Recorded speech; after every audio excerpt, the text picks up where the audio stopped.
kasi po, madali pong masira po tong tube. Pag matanggal po, mahirap na po. So, dito po kayo hahawak. Opo. Pag maglalagay po, sample sa left po, itong kabilang hand, dito po, ipupull lang po to. Saka i-insert gamit nito. Hindi ko po kasi to size, pero pakita ko lang po, ganyan. Kaya napasok na po, make sure na napasok po talaga lahat. Saka po, ilalagay dito sa likod. So, dito po sa ear mold para di po masira. Okay. Sunod po is, pag tinanggal po, wag po kayong wag po hawakan dito. Pag tatanggalin, ganun po ulit, tapos tanggal, ganun. Yan po, pag tanggal, hawak din po ng ear mold.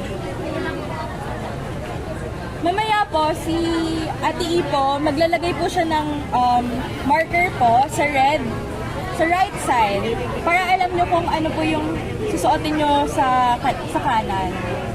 So, makikita nyo na lang po dito sa ilalim, nalagyan po niya ng marker. So, red is right. So, R lang, tatandaan nyo ng RR, red is right. Susunod naman yung pag-adjust ng hearing aid. Bali yung mga hearing aid nyo po, may mga dito, button sa likod. Sa volume po yun. So, ayan, sa pataas po is para mas lumakas. Tapos pababa po para mas humina. Bibigyan din po kayo nito. So, pwede nyo din po balikan. Tapos ito naman po, sa ilalim po, meron po kayong makikita.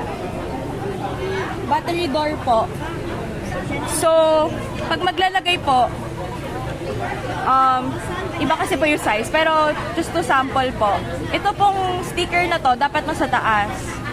Pag pinasok po. Hindi po to yung tamang size, pero just to demonstrate. Tatanggalin nyo po yung sticker. Kasi papasok nyo po, isasara.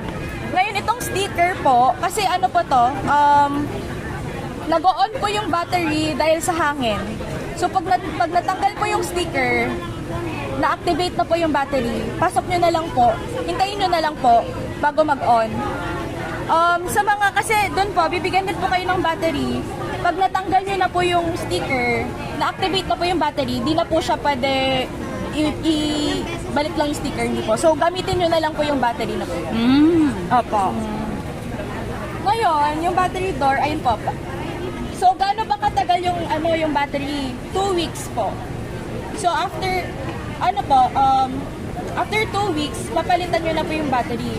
Pero nakadepende din po yun sa paggamit nyo po. Minsan po, pwedeng 1 week, minsan medyo mas mahaba sa 2 weeks. So,